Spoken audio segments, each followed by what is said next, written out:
Malam itu, Dimas tidak lari. Saat Rian tersungkur di lantai kotor, ia mendongak dan melihat mata sahabatnya telah berganti warna. Merah menyala, dingin, dan penuh kebencian ideologis. Di belakang Dimas, 3 hantu pasukan PKI berseragam kusam menyeringai puas.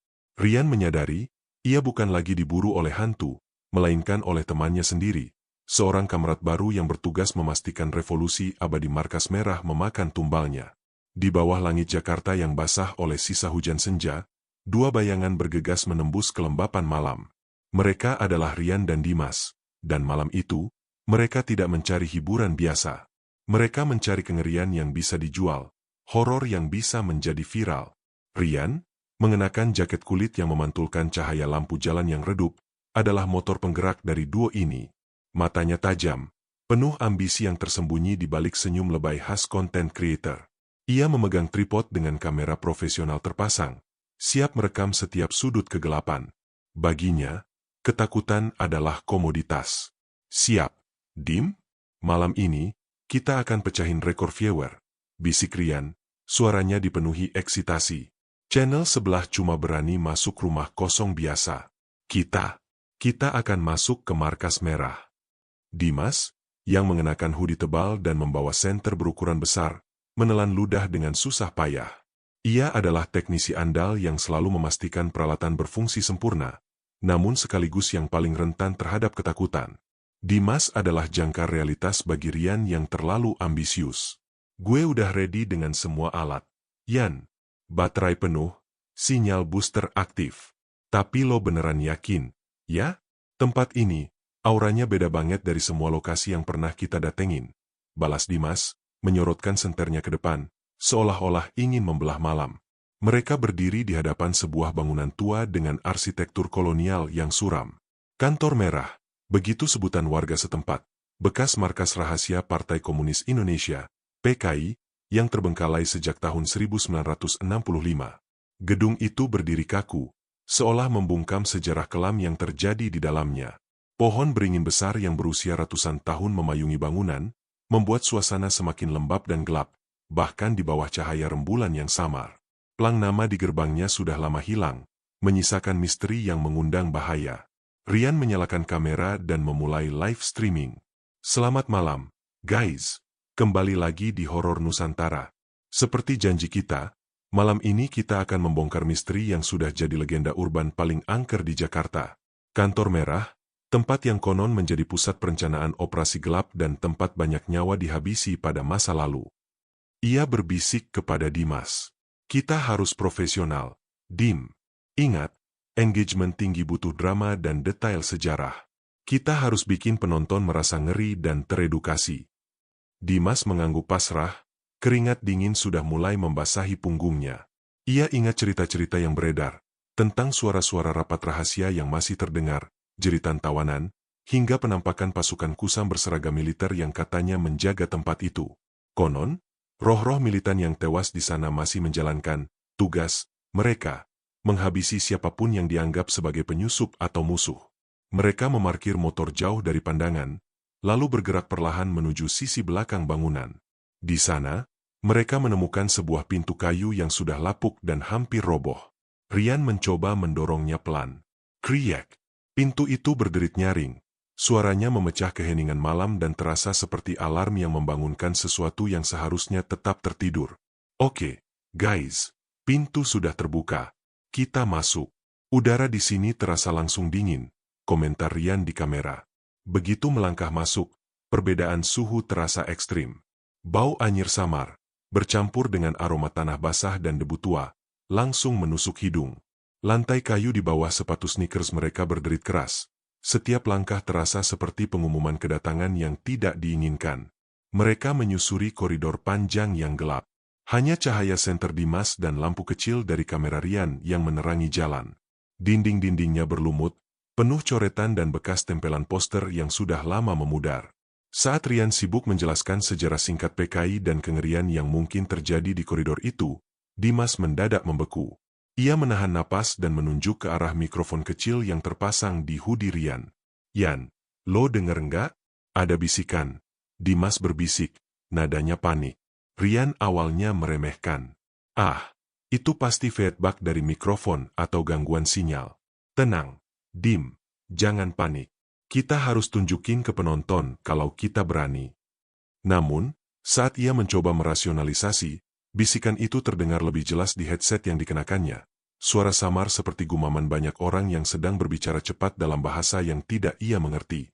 Gumaman itu terasa dingin dan dekat, seolah-olah ada seseorang yang berdiri persis di belakang bahu mereka. Rian memaksa dirinya mengabaikan. Ia harus fokus pada konten. Mereka harus masuk lebih dalam. Di ujung koridor itu, menanti ruangan terbesar di lantai 1. Ruang rapat kegelapan, tempat yang menjadi kunci misteri dan awal dari malapetaka mereka. Rian maju, Dimas mengekor dengan mata waspada. Kedua pemuda itu, yang datang untuk mencari ketenaran, kini tanpa sadar telah memasuki sarang hantu militan yang haus darah, dan mereka baru saja mengusik ketenangan yang penuh dendam. Mereka tidak tahu bahwa ini akan menjadi live streaming terakhir mereka. Lampu senter Dimas menari-nari di dinding koridor lantai 1, memecah kegelapan abadi bekas kantor merah. Setelah melewati ambang pintu yang reot, kedua pemuda itu kini benar-benar terperangkap dalam suasana yang mencekam.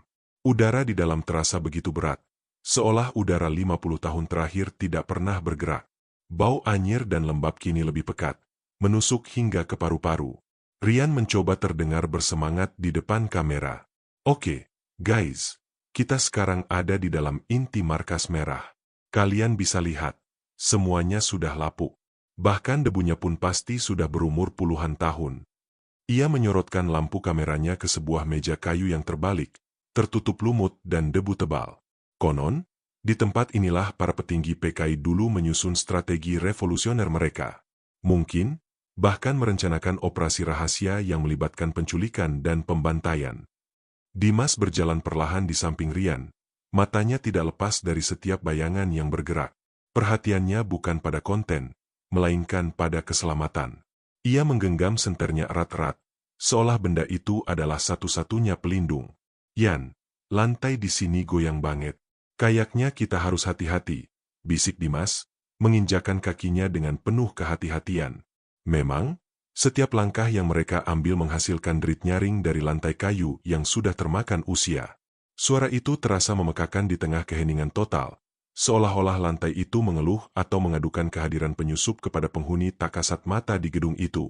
Mereka tiba di ruang utama yang seharusnya menjadi lobi. Ruangan itu luas, namun kosong melompong. Hanya tersisa sisa-sisa perabotan yang sudah hancur, dan sebuah lemari besi besar yang tergeletak miring dengan pintu terbuka lebar. Rian mendekati lemari besi itu, merekamnya dengan detail. Lemari arsip. Mungkin di dalamnya tersimpan rahasia besar yang belum terungkap. Ia mencondongkan kamera, berusaha mengintip ke dalam. Tiba-tiba, ia merasakan hawa dingin yang luar biasa di belakang lehernya, seolah ada seseorang yang berdiri sangat dekat. Ia berbalik cepat. Tidak ada siapa-siapa. Lo kenapa, Yan? Tanya Dimas, yang juga merasakan perubahan suhu drastis. Rian menggeleng, mencoba bersikap santai. Enggak apa-apa. Cuma dingin banget. Mungkin AC alamnya kantor merah lagi bekerja. Tepat pada saat itu, sebuah suara tersentak yang sangat singkat terdengar. Bukan derit, bukan bisikan, melainkan suara berat seperti seseorang yang baru saja menarik napas dalam-dalam, persis di sudut ruangan, di balik reruntuhan tumpukan buku yang hancur. Dimas mengarahkan senternya ke arah suara itu dengan cepat. Cahaya terang membelah kegelapan. Namun tidak ada apa-apa kecuali debu yang menari-nari. Gue denger, Yan. Jelas banget. Kayak orang batuk, ujar Dimas, suaranya tercekat. Wajahnya kini benar-benar pucat. Rian meninjau rekaman suaranya di headset. Benar. Ada suara HMPFT yang jelas, terekam kuat oleh mikrofon sensitifnya. Ini bukan lagi gangguan sinyal atau efek psikologis. Sesuatu yang hidup, atau dulunya hidup, berada di ruangan itu bersama mereka. Oke, guys, apa itu tadi? Tulis di kolom komentar. Kita dengar suara aneh, persis di balik tumpukan puing itu, ujar Rian ke kamera, berusaha mengendalikan rasa takutnya dan mengubahnya menjadi konten yang menarik. Dimas menarik lengan Rian. Yan, cukup. Kalau cuma ilusi, oke. Tapi kalau suara ini asli, berarti ada sesuatu yang gak mau kita ada di sini. Kita harus keluar. Ambisi Rian lebih besar daripada ketakutannya. Nggak bisa, Dim. Baru part awal. Viewer kita sudah mencapai 3.000 orang. Kita nggak boleh pulang dengan tangan kosong. Kita harus cari sumber suara itu. Ini gold content. Ia maju perlahan menuju tumpukan puing. Saat ia mendekat, ia melihat ada sesuatu yang bergerak. Bukan sosok, melainkan hanya bayangan yang sekelebat melesat dari balik tumpukan, bergerak ke arah koridor lain. Bayangan itu sangat cepat dan sangat gelap, meninggalkan jejak rasa dingin yang menyengat. Rian dan Dimas saling pandang. Mata mereka sama-sama memancarkan ketakutan yang mendalam. Mereka telah mengusik ketenangan di markas merah, dan sesuatu baru saja mengetahui bahwa mereka ada di sana. Gangguan kecil ini adalah teguran, sebuah peringatan yang mereka berdua putuskan untuk abaikan demi ambisi viral yang membakar. Mereka akan melanjutkan, menuju jantung teror di lantai 2. Keputusan yang fatal. Dipimpin oleh ambisi Rian yang membara dan didorong oleh rasa penasaran yang bercampur ketakutan, mereka melanjutkan langkah menuju ruang paling besar di lantai 1, bekas ruang rapat utama. Rian berpegangan teguh pada fakta bahwa viewer mereka sudah mencapai lebih dari 3.000 dan tidak boleh kecewa. Mereka harus menyajikan klimaks yang memuaskan. Oke, guys, ini dia, kata Rian dengan suara yang dipaksakan terdengar berwibawa, meskipun ia sendiri merasakan tenggorokannya tercekat.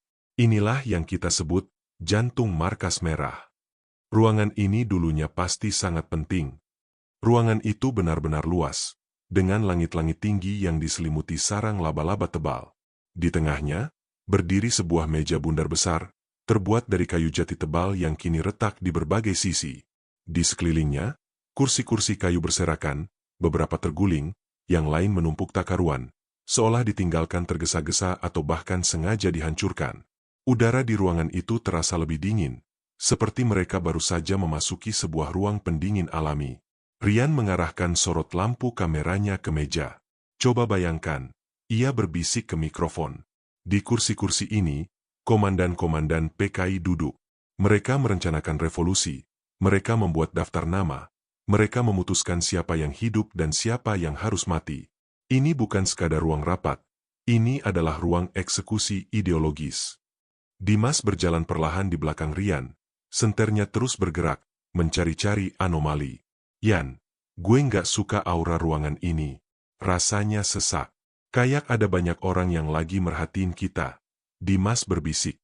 Ia kini merasakan sensasi merinding yang jauh lebih intens daripada sebelumnya, seolah-olah kulitnya dicubit oleh ribuan jari tak terlihat. Saat Dimas menyapu senternya ke sudut terjauh ruangan, di mana bayangan menumpuk paling pekat, ia tiba-tiba membeku. Jantungnya berdebar kencang, seolah ingin melompat keluar dari dadanya. Yan, stop! Dimas berbisik, suaranya tercekat dan sangat pelan. Rian yang sedang asyik menjelaskan detail retakan di meja, menoleh dengan kesal. Apa lagi, Dim? Jangan prank, viewer kita lagi naik. Dimas tidak menjawab, ia hanya menunjuk dengan tangan gemetar ke sudut itu. Samar-samar, mereka melihatnya. Sebuah bayangan hitam pekat, lebih tinggi dan lebih kaku dari bayangan biasa, berdiri tegak di sudut ruangan. Bayangan itu terlihat seperti sosok jangkung yang mengenakan seragam militer kusam, posisinya kaku seperti sedang berdiri siap sedia. Itu bukan ilusi optik dari cahaya senter atau bayangan pohon dari luar, karena tidak ada jendela yang memungkinkan hal itu terjadi. Sosok itu hanya diam, mengawasi. Rian yang awalnya skeptis, kini merasakan bulu kuduknya berdiri tegak. Ia mengarahkan kamera ke sudut itu, memberanikan diri mendekat perlahan. Ia mencoba berbicara, tetapi kata-katanya tertahan di tenggorokan. Tepat saat senter Dimas menyorot lurus dan kuat ke arah sosok tersebut, bayangan gelap itu lenyap seketika, seolah-olah ditarik paksa kembali ke dalam kegelapan. Dia hilang. Dimas megap-megap, tubuhnya bergetar hebat. Gue lihat juga, jawab Rian. Suaranya sedikit gemetar. Ia mencoba mencari alasan logis, tetapi rasanya mustahil. Penampakan itu terlalu jelas untuk diabaikan. Tiba-tiba, suara keras memecahkan keheningan, membuat mereka berdua terlonjak hingga hampir terjatuh. Perang! Suara pecahan kaca yang sangat nyaring dan kuat terdengar dari lantai atas. Itu bukan suara kaca yang jatuh biasa karena lapuk. Itu terdengar seperti seseorang melemparnya dengan sekuat tenaga ke lantai. Getaran suara itu bahkan terasa di lantai kayu yang mereka pijak. Ketakutan kini mengalahkan ambisi. Dimas berbalik dan menarik lengan Rian. Yan, udah. Ini bukan lagi prank atau bayangan. Ini udah aktif. Kita harus cabut. Rian menatap ke atas, ke kegelapan di lantai 2. Ia merasakan dorongan yang sangat kuat, antara ketakutan yang mendalam dan rasa penasaran yang fatal. Viewer di kolom komentar kini membludak, penuh dengan seruan histeris dan desakan untuk naik. Nggak bisa. Dim. Suara itu. Pecahan kaca itu. Itu artinya sesuatu ada di atas. Ini adalah puncak konten kita. Kita harus naik. Cuma sebentar, kita rekam buktinya. Lalu kita kabur. Ayo. Rian memaksakan keputusannya, meraih kamera dan senternya erat-erat. Ia maju menuju pintu yang menuju tangga, membawa serta Dimas yang kini berjalan seperti tawanan menuju eksekusi.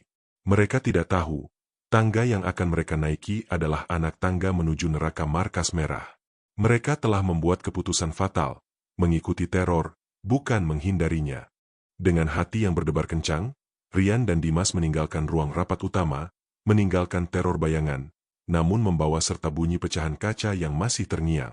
Rasa takut Dimas sudah berada di puncaknya, sementara Rian terus mendorong dirinya maju, dikendalikan oleh adrenalin dan obsesi terhadap konten. Mereka tiba di sebuah pintu yang menuju tangga ke lantai 2. Pintunya terbuat dari kayu tebal, namun engselnya sudah berkarat, mengeluarkan suara melengking saat Rian membukanya paksa. Begitu ambang itu dilewati, perubahan suasana terasa drastis, jauh lebih ekstrim daripada di lantai dasar. Udara di sini terasa seperti udara di dalam lemari es yang sudah lama tidak dibersihkan. Sangat dingin, tajam, dan kering. Bau anyir dan lembab kini digantikan oleh aroma kuat besi berkarat dan tanah basah, seperti bau darah yang sudah mengering puluhan tahun lalu. Rian menyalakan lampu senter kamera, menyorot ke atas. Tangga kayu di hadapan mereka tampak curam dan tua. Setiap anak tangga dipenuhi debu tebal yang menunjukkan bahwa tempat itu sudah lama tidak diinjak manusia. Kita harus pelan-pelan. Dim. Tangganya rapuh. Bisik Rian. Suaranya sedikit bergetar. Ia mencoba menjaga ketenangan di depan kamera, meskipun tangannya mulai berkeringat. Dimas mengikuti dengan langkah berat, senternya kini menyorot setiap sudut yang memungkinkan adanya bahaya. Yan, kita salah besar. Tempat ini beneran berpenghuni. Kita dengar suara pecah kaca. Something di atas sana marah, ujar Dimas, nadanya hampir memohon. Mereka mulai mendaki. Setiap kali sepatu mereka menginjak anak tangga, suara derit nyaring yang memekakan telinga terdengar. Suara itu bukan lagi sekadar derit kayu tua. Itu terdengar seperti ratapan yang panjang dan putus asa. Semakin tinggi mereka melangkah, semakin kuat suara itu. Mereka berdua merasakan rambut di tengkuk mereka berdiri tegak. Setelah menaiki sekitar 10 anak tangga yang terasa seperti mendaki gunung, mereka mencapai lantai 2. Suasana di sini benar-benar berbeda. Mereka disambut oleh koridor sempit yang memanjang, dihiasi oleh pintu-pintu besi yang tertutup rapat di kedua sisi, seperti sel tahanan atau ruang interogasi. Lantai di sini terbuat dari semen kasar, memberikan kesan yang lebih brutal daripada lantai kayu di bawah. Guys, lihat ini. Rian mengarahkan kamera ke pintu-pintu besi itu. Ini lebih mirip penjara rahasia daripada kantor. Masing-masing pintu seolah menyembunyikan cerita kelam. Saat mereka berjalan menyusuri koridor, mereka melewati sebuah pintu besi yang sedikit terbuka. Dimas tiba-tiba berhenti. Tangannya mencengkeram lengan Rian erat-erat. Gue denger, bisik Dimas. Kali ini, ekspresinya bukan hanya takut, tapi penuh kengerian. Gue denger tangisan. Rian mematikan komentar live di mikrofonnya, hanya menyisakan rekaman suara untuk mendengarkan lebih jelas. Benar saja, samar-samar, dari balik salah satu pintu besi, terdengar isakan tangis perempuan yang sangat pilu, diselingi suara batuk berat yang terdengar sangat nyata. Tangisan itu seperti berasal dari seseorang yang sedang menderita hebat. Mungkin cuma kucing atau suara dari luar. Dim. Rian mencoba merasionalisasi, tapi suaranya sendiri tidak yakin. Bukan. Yan, itu suara manusia. Suara perempuan nangis. Dimas bersikeras, matanya mulai berkaca-kaca. Ia merasa iba, namun juga dilumpuhkan oleh ketakutan. Saat Rian sedang mempertimbangkan untuk mendekati pintu sumber suara itu, tiba-tiba, sebuah fenomena yang jauh lebih mengerikan terjadi, memotong suasana mencekam itu dengan dentuman brutal. Di ujung koridor, sebuah pintu besi yang tertutup rapat, terbuka sendiri. Bukan hanya terbuka perlahan, melainkan terlempar ke dinding dengan suara dentuman logam yang memekakkan telinga. Suara itu begitu keras hingga membuat Rian dan Dimas tersentak mundur 3 langkah. Dari kegelapan pekat di dalam ruangan yang pintunya baru saja terlempar itu, muncullah sesuatu. Mereka tidak sempat melihat detailnya. Yang jelas, di ambang pintu gelap itu, berdiri sebuah siluet tinggi, kaku, dan besar, memancarkan aura dingin yang terasa seperti es menusuk hingga ke tulang sumsum. Siluet itu tidak bergerak, hanya berdiri diam, mengawasi mereka. Ini adalah awal dari klimaks. Rian dan Dimas menyadari bahwa mereka tidak lagi menghadapi hantu pasif yang hanya memberikan sensasi merinding. Mereka telah membangunkan sesuatu yang aktif dan berbahaya. Keputusan untuk naik ke lantai 2 kini terbukti menjadi keputusan fatal. Mereka telah memasuki jebakan. Mata Rian dan Dimas terpaku pada kegelapan di ujung koridor. Siluet yang baru saja muncul di ambang pintu yang terlempar itu kini mulai menampakkan diri seutuhnya. Dan kengeriannya melampaui segala kisah horor yang pernah mereka dengar. Ini bukanlah bayangan samar. Ini adalah manifestasi dendam yang nyata. Perlahan, satu persatu, 3 sosok muncul dari balik kegelapan ruangan. Mereka tinggi, kurus, dan kaku, mengenakan seragam militer kusam yang robek di sana-sini, dipenuhi lumpur kering dan noda coklat kehitaman yang tampak seperti sisa-sisa darah yang telah lama mengering. Wajah mereka pucat pasi, seperti mayat yang baru diangkat dari liang kubur. Yang paling mengerikan adalah tatapan mata mereka. Mata-mata itu kosong, namun memancarkan warna merah menyala, seolah api kebencian yang terpendam selama puluhan tahun kini dihidupkan kembali. Mereka adalah hantu pasukan PKI yang menjaga markas ini, bukan penampakan pasif, melainkan roh militan yang aktif. Sosok yang paling depan, yang tampak seperti seorang komandan dengan topi kusam yang miring, mengangkat jari telunjuknya yang kurus dan pucat, menunjuk lurus ke arah mereka berdua. Gerakannya lambat, namun penuh ancaman. Ketakutan Rian langsung mencapai titik didih. Ia menjatuhkan kamera profesionalnya. Kamera itu menghantam lantai semen kasar dan terpental, layar live streamingnya pecah, tetapi perekaman suara dan video internalnya masih terus berjalan. Di layar yang pecah itu, terpotret ekspresi horor mutlak yang tercetak di wajah mereka berdua. Sebelum kamera itu jatuh miring, hanya menangkap lantai dan kaki mereka. Penyusup, kalian mengganggu rencana kami. Kami harus membersihkan sisa-sisa pengkhianat. Suara itu bukan keluar dari tenggorokan, melainkan terdengar langsung di dalam kepala Rian dan Dimas. Suaranya serak, berat, dan bergetar, seolah berasal dari pita suara yang sudah lama tidak digunakan. Itu adalah suara perintah yang dingin, dipenuhi amarah yang terperangkap sejak tahun 1965. Suara itu bergetar dan bergema, bukan karena akustik ruangan, tetapi karena kekuatan spiritual yang dahsyat. Dimas yang sudah sangat ketakutan kini mulai menangis tanpa suara.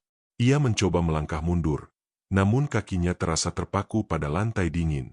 Ia tidak bisa bergerak. Kalian kira tempat ini hanya mainan untuk live streaming kalian? Kami di sini menjaga revolusi abadi. Bentak suara itu lagi di benak Rian. Rian menyadari kengerian yang sesungguhnya. Roh-roh ini tidak hanya ingin menakut-nakuti. Mereka menganggap Rian dan Dimas sebagai musuh, sebagai target yang harus dihabisi sesuai misi mereka yang belum selesai. Mereka adalah algojo yang belum pensiun. Tiba-tiba, ketiga sosok hantu pasukan itu mulai bergerak. Mereka tidak melayang seperti hantu pada umumnya. Mereka berlari. Mereka berlari dengan langkah-langkah yang kaku dan cepat. Tetapi anehnya, tanpa suara. Gerakan mereka brutal, seperti mesin tua yang haus akan darah segar, meluncur di atas lantai semen yang dingin. Ini adalah klimaks yang sama sekali tidak mereka harapkan. Lari, Dimas. Lari, teriak Rian. Suaranya kembali, meskipun serak. Ia tidak menunggu lagi, ia berbalik secepat kilat dan berlari tunggang langgang menuju tangga, meninggalkan kamera yang masih merekam kengerian di lantai itu. Dimas yang terkejut, mendadak menemukan kembali kemampuan kakinya untuk bergerak. Ia berlari mengikuti Rian, jantungnya memompa darah dengan kecepatan gila. Di belakang mereka, aura dingin yang mematikan itu terasa mendekat, diikuti oleh hembusan udara dingin yang terasa seperti napas kematian. Rian sempat menoleh ke belakang sekilas. Ia melihat ketiga sosok kusam itu kini berada hanya beberapa meter di belakang Dimas. Wajah-wajah pucat dan mata merah menyala itu adalah pemandangan terakhir yang Rian harapkan akan ia lihat. Ia tahu, jika mereka tertangkap, ini bukan hanya akhir dari live streaming mereka, tetapi akhir dari segalanya. Mereka sedang dikejar oleh hantu-hantu militan yang haus darah, dan lorong sempit ini adalah medan pertempuran terakhir mereka. Mereka harus mencapai tangga. Sekarang juga. Kepanikan murni mengambil alih kesadaran Rian dan Dimas. Tujuan mereka kini hanya satu, mencapai tangga dan meloloskan diri dari lantai terkutuk tersebut. Mereka berlari sekuat tenaga di koridor sempit itu. Langkah-langkah mereka yang tergesa-gesa memicu derit-derit lantai semen yang kasar. Di belakang mereka, kegelapan terasa memburu. Meskipun ketiga hantu pasukan itu berlari tanpa suara langkah, hawa dingin yang mereka pancarkan terasa seperti embusan napas kematian yang menyentuh punggung. Itu adalah sensasi yang melumpuhkan, membuat paru-paru terasa membeku dan sulit bernapas. Rian, yang berada di depan, melompat melewati tumpukan puing dan pecahan kaca yang tadi mereka lewati. Adrenalin mengubahnya menjadi seorang atlet yang putus asa. Ia tahu benar, jika tertangkap di lantai ini, akhir mereka akan lebih buruk dari sekadar tewas. Roh-roh militan itu tidak ingin membunuh. Mereka ingin mengeksekusi dan menjebak jiwa mereka di markas ini. Cepat, Dim. Jangan berhenti, teriak Rian. Suaranya parau karena ketakutan. Dimas, yang lebih lambat dan lebih rapuh, tersandung di beberapa tempat. Ia sempat menoleh ke belakang sekilas. Pemandangan itu langsung membekukan darahnya. Sosok komandan kusam itu kini berjarak hanya sekitar 5 meter darinya. Mata merah menyala itu menatapnya dengan kebencian yang mendalam, seolah Dimas adalah pengkhianat yang dicari-cari selama puluhan tahun. Tiba-tiba, salah satu sosok hantu itu melakukan sesuatu yang jauh dari sekadar penampakan biasa. Dengan gerakan yang kaku namun bertenaga, ia mengambil batu bata dari tumpukan reruntuhan di dekatnya dan melemparkannya dengan keras ke arah Rian. Bruk! Batu bata itu meleset tipis dari kepala Rian, menghantam dinding kayu di sebelahnya dengan bunyi yang sangat memekakan telinga, meninggalkan bekas retakan yang dalam. Rian terlonjak dan hampir terjatuh. Ia menyadari, hantu-hantu ini tidak hanya mengancam, mereka bertindak fisik. Mereka menggunakan benda-benda di sekitar mereka untuk menyerang. Kengerian ini adalah level baru. Mereka melempar. Yan, mereka nggak cuma nakutin, teriak Dimas. Suaranya penuh keputusasaan. Rian tidak menjawab. Ia hanya berlari semakin cepat, melompat ke ambang pintu tangga. Ia mulai menuruni tangga kayu yang curam itu. Suara derit nyaring kembali terdengar. Namun kali ini bercampur dengan suara gemuruh yang lebih berat dari lantai semen di atas. Suara langkah kaki para hantu yang mengejar mereka. Hantu-hantu itu tidak peduli dengan kerapuhan tangga. Rian berhasil melompat melewati 3 anak tangga yang terlihat paling lapuk dan hampir ambrol, mendarat di lantai dasar dengan terhuyung-huyung. Ia tidak lagi peduli dengan kamera yang ia tinggalkan di atas, atau nasib live streamingnya. Ia hanya ingin hidup. Ia berbalik, menunggu Dimas. Dimas terlihat kesulitan di tangga, kakinya gemetar dan pergerakannya kaku. Ia hanya tersisa 4 anak tangga lagi menuju lantai dasar, tetapi ia tampak ragu untuk melompat. Tepat saat Dimas menginjak anak tangga kedua dari bawah, salah satu sosok hantu pasukan itu muncul di puncak tangga, menatap Dimas dengan tatapan haus darah. Sosok itu tidak bergerak, hanya berdiri diam, menunggu. Lompat, Dim. Sekarang, teriak Rian, mendorong Dimas untuk bergerak. Dimas akhirnya memaksakan dirinya melompat. Ia mendarat dengan tidak seimbang di lantai kayu, tetapi setidaknya ia sudah berhasil mencapai lantai dasar. Mereka berdua kini berada di koridor lantai 1, tempat yang terasa sedikit lebih aman dibandingkan neraka di atas. Mereka tidak membuang waktu. Rian menarik tangan Dimas dan mereka berlari menuju pintu belakang yang menjadi satu-satunya jalan keluar. Harapan mulai menyala. Harapan untuk melarikan diri dari teror fisik dan spiritual yang baru saja mereka hadapi. Pintu belakang sudah terlihat. Jaraknya hanya sekitar 10 meter lagi. Kebebasan sudah di depan mata. Mereka hanya perlu mencapainya. Namun, markas merah tidak akan melepaskan mangsanya dengan mudah. Mereka akan menghadapi kengerian terakhir yang paling mengejutkan, bukan dari musuh tak kasat mata, melainkan dari pengkhianatan yang tak terduga. Koridor lantai 1 terasa seperti lorong pelarian menuju keselamatan. Rian dan Dimas berlari tanpa menoleh ke belakang. Napas mereka terengah-engah dan paru-paru terasa terbakar. Pintu belakang yang reot, satu-satunya jalan keluar, kini hanya berjarak beberapa meter. Mereka bisa melihat celah cahaya rembulan yang masuk dari balik celah pintu. Harapan meluap, memicu mereka untuk berlari lebih cepat. Rian, yang memimpin, berjarak sekitar 3 langkah dari pintu. Ia hampir menyentuh kayu lapuk itu, berpikir bahwa ia berhasil lolos. Otaknya sudah merencanakan langkah selanjutnya, menarik Dimas keluar, meninggalkan motor dan peralatan, dan lari sekencang-kencangnya menjauhi aura dingin markas merah.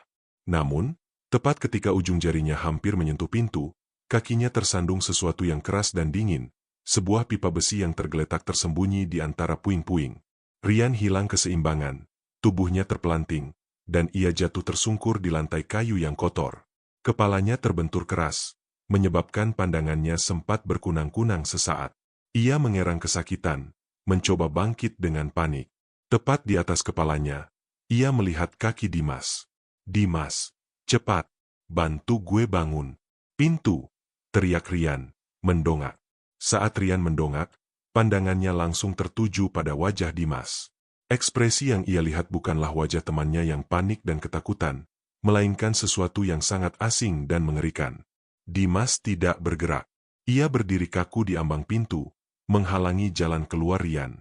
Posisinya tegak lurus, membelakangi pintu dan menghadap ke dalam ruangan, menatap Rian yang tersungkur di lantai. Wajah Dimas, yang biasanya dipenuhi kecemasan, kini datar dan dingin. Sorot matanya telah berubah total. Dimas menatap Rian dengan tatapan kosong yang diselimuti warna merah menyala, persis seperti mata ketiga hantu pasukan kusam yang mengejar mereka dari lantai atas.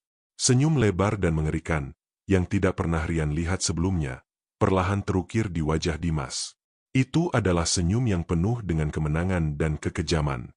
Di tangan Dimas, senter besar yang selalu ia pegang kini terangkat tinggi, siap dijadikan senjata. Jantung Rian serasa berhenti berdetak. Ia tidak lagi merasakan sakit akibat benturan di kepalanya.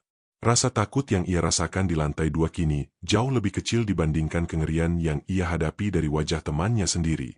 "Mau lari kemana, kamerat?" Suara itu.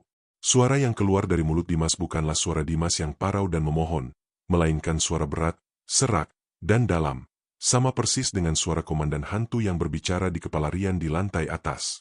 Suara itu dipenuhi otoritas militer yang dingin dan kebencian ideologis. "Perintah sudah jelas," lanjut suara itu, tanpa intonasi. "Jangan ada yang keluar dari markas ini. Kamu harus ikut dalam revolusi abadi kami. Kami butuh darah baru." Rian menyadari kengerian yang sesungguhnya. Dimas telah dirasuki. Roh komandan pasukan PKI itu tidak hanya mengganggu, tetapi telah mengambil alih tubuh Dimas. Temannya, pelindungnya, kini telah berubah menjadi penghalang dan pemburu yang dikendalikan oleh dendam puluhan tahun.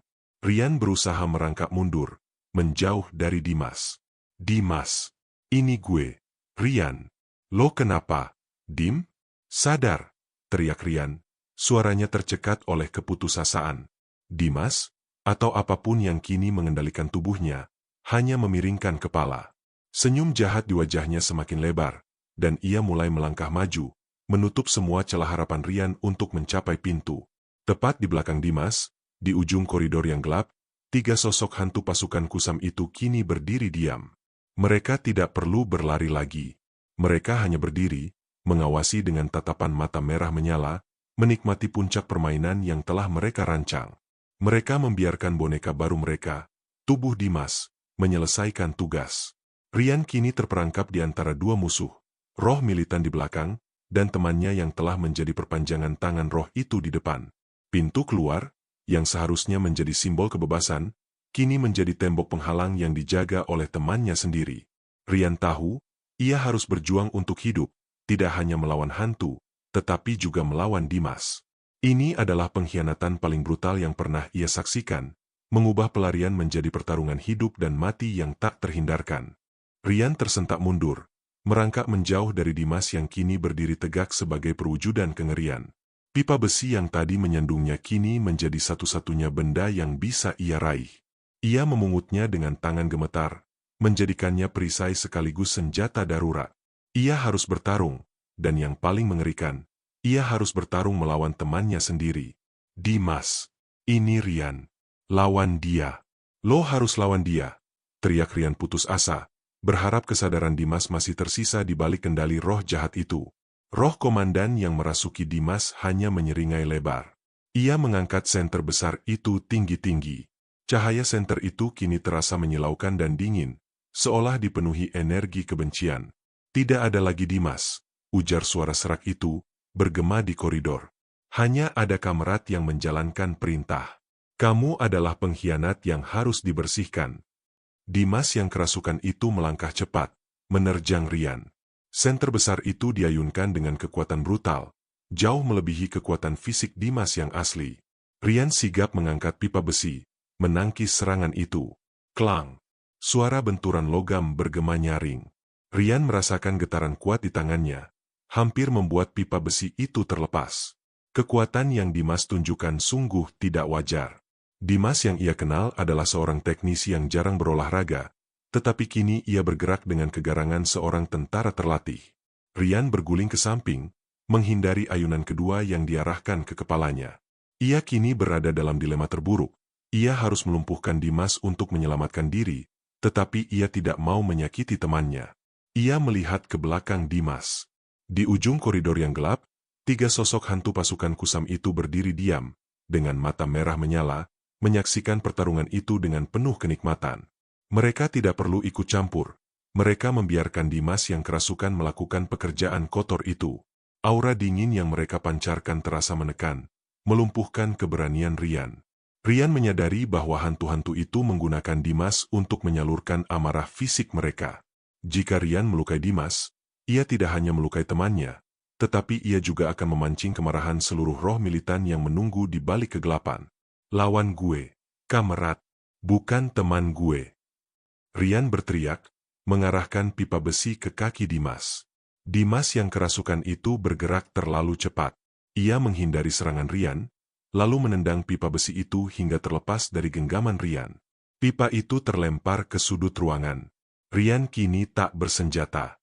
Dimas maju, mencengkeram kerah jaket kulit Rian dengan satu tangan, mengangkatnya dengan mudah dari lantai. Kekuatan cengkeramannya membuat Rian hampir kehabisan napas. Kamu akan bergabung dengan pasukan abadi kami, bisik suara komandan itu melalui mulut Dimas. Napasnya terasa dingin seperti udara dari freezer. Kamu akan mengabdi pada rencana besar. Kamu akan jadi milik markas merah. Saat cengkeraman Dimas semakin kuat, pandangan Rian tertuju pada mata Dimas. Di balik warna merah menyala yang kejam, ia melihat sekelebat ketakutan yang sangat kecil. Seolah-olah Dimas yang asli masih terperangkap di dalam, berteriak meminta tolong. Rian mengumpulkan sisa tenaganya. Ia tidak bisa melukai Dimas, tetapi ia harus memutus koneksi Dimas dengan roh itu. Ia ingat bahwa hantu seringkali sensitif terhadap kejutan atau serangan tak terduga yang bersifat spiritual atau simbolis.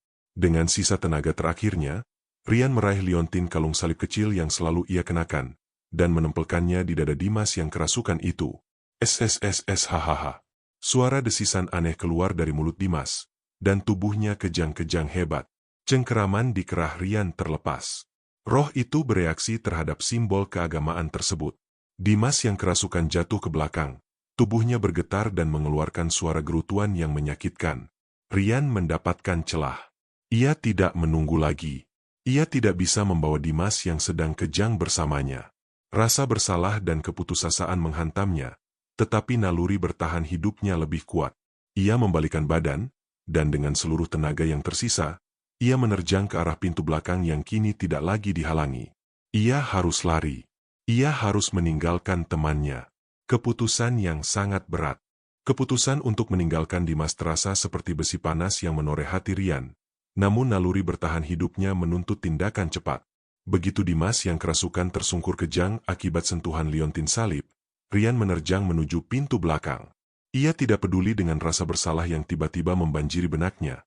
Ia hanya tahu bahwa jika ia berlama-lama, Dimas akan bangkit lagi, atau yang lebih buruk, hantu-hantu di belakangnya akan langsung menyerang. Ia menjangkau pintu reot itu, tangannya memutar kenop yang berkarat dengan panik. Pintu itu berderit dan terbuka. Cahaya rembulan dan udara malam yang relatif segar langsung menyergap masuk, terasa seperti napas kehidupan. Rian tidak melihat ke belakang lagi. Ia melompat keluar, mendarat di tanah basah di luar markas merah. Baru saja ia mengambil 2 langkah untuk berlari, ia mendengar suara gerutuan serak yang melengking dari dalam. Dia lari. Kejar. Jangan biarkan pengkhianat itu lolos. Suara komandan, yang kini tidak lagi keluar dari mulut Dimas, terdengar langsung dari koridor gelap. Rian tahu, Dimas mungkin sudah bangkit kembali, atau hantu-hantu itu kini bergerak sendiri. Ia mulai berlari sekuat tenaga menembus semak-semak dan pepohonan beringin tua yang rimbun di halaman belakang. Di belakangnya, ia mendengar suara yang jauh lebih mengerikan dari sebelumnya. Suara langkah kaki yang berat di tanah, diikuti oleh suara gesekan seperti kain kusam yang diseret. Itu adalah suara 3 hantu pasukan kusam yang mengejarnya, kali ini tanpa perantara. Rian tidak berani menoleh. Ia hanya fokus pada cahaya jalanan yang samar di kejauhan, yang menandakan batas pagar markas merah. Ia berlari melompati akar-akar pohon besar, tersandung beberapa kali, namun ia terus memacu dirinya. Setiap hembusan napas terasa dingin, seolah-olah hawa beku dari hantu-hantu itu mengikutinya. Saat ia mencapai gerbang besi yang sudah karatan dan sedikit terbuka, ia harus merunduk cepat untuk melewatinya. Tepat ketika ia melompat keluar dari batas pagar, ia merasakan hawa dingin yang luar biasa, dingin yang menusuk dan membakar kulitnya secara bersamaan. Itu adalah sensasi seolah-olah ia baru saja merobek sebuah tirai spiritual. Brak! Suara itu datang dari dalam, tepat di balik pagar. Rian menoleh sekilas. Ia melihat 3 sosok kusam itu berdiri tepat di balik gerbang, seolah terhalang oleh sebuah batas tak terlihat. Mereka berdiri kaku, lengan-lengan mereka terentang ke depan, namun tidak bisa melewati batas gerbang itu. Aura merah menyala di mata mereka kini tampak semakin intens, dipenuhi amarah karena mangsanya lolos. Kamu tidak akan selamat. Kami akan menemukanmu. Kamu milik kami. Raung suara serak itu dari balik gerbang. Suaranya kini terdengar seperti raungan ratusan orang yang penuh dendam. Rian tidak menunggu lagi. Ia terus berlari, menyeberangi jalanan yang sepi dan gelap menuju tempat motor mereka diparkir. Ia hanya memikirkan satu hal, keluar dari area ini. Ketika ia tiba di lokasi parkir, ia melihat motor sportnya dan motor Dimas. Pikirannya sempat blank sesaat. Ia tidak mungkin meninggalkan motor Dimas, tetapi ia juga tidak bisa kembali. Dengan napas tersengal-sengal, ia memaksakan diri mengambil kunci motornya. Ia melompat ke atas motornya, menyalakan mesin. Suara deru mesin terdengar keras, memecah kesunyian malam, yang terasa seperti musik paling indah yang pernah ia dengar. Saat motornya mulai menjauh, Rian sempat melihat ke arah markas merah. Dari kejauhan, di ambang pintu belakang, ia melihat sebuah siluet yang tidak bergerak. Itu adalah Dimas, yang kini mungkin sudah sepenuhnya dikendalikan oleh roh itu, berdiri tegak dan mengawasi pelariannya. Air mata Rian mengalir bercampur keringat dan debu. Ia telah meninggalkan sahabatnya, ia telah meninggalkan semua peralatannya yang mahal, dan ia telah gagal total dalam misi kontennya. Namun, ia berhasil lolos dari cengkeraman maut yang jauh lebih mengerikan daripada yang pernah ia bayangkan. Ia telah menjadi saksi hidup dari teror markas merah. Dengan kecepatan penuh, ia memacu motornya, meninggalkan gedung terkutuk itu dan Dimas, yang kini terperangkap dalam lingkaran revolusi abadi para hantu militan. Ia tahu, meskipun ia lolos secara fisik, jiwa dan mentalnya telah rusak selamanya. Kisah ini tidak berakhir di sini. Ia hanya berhasil membeli waktu. Laju motor Rian membelah dinginnya dini hari Jakarta, meninggalkan markas merah yang diselimuti kegelapan dan kengerian.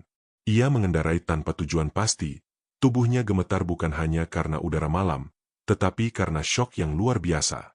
Pikirannya dipenuhi gambaran mata merah menyala Dimas dan suara serak komandan yang memanggilnya pengkhianat. Ia berhenti di sebuah warung kopi yang baru buka di pinggir kota, lalu tersungkur di bangku kayu, benar-benar kehabisan tenaga. Seorang pemilik warung yang berbaik hati, melihat kondisi Rian yang babak belur, penuh goresan, dan tampak seperti baru keluar dari neraka, segera menghubungi polisi. Rian tidak bisa bicara banyak. Kata-kata yang keluar dari mulutnya hanyalah gumaman tak jelas, berulang kali menyebut nama Dimas, markas, dan pasukan. Beberapa jam kemudian, tepat saat matahari mulai menyibak kabut pagi, polisi tiba di lokasi markas merah berdasarkan petunjuk tak jelas dari Rian. Pihak berwajib menemukan 2 motor sport tanpa pemilik yang terparkir rapi di luar gerbang besi yang sedikit terbuka. Penemuan ini segera menarik perhatian media lokal yang mencium bau-bau berita orang hilang.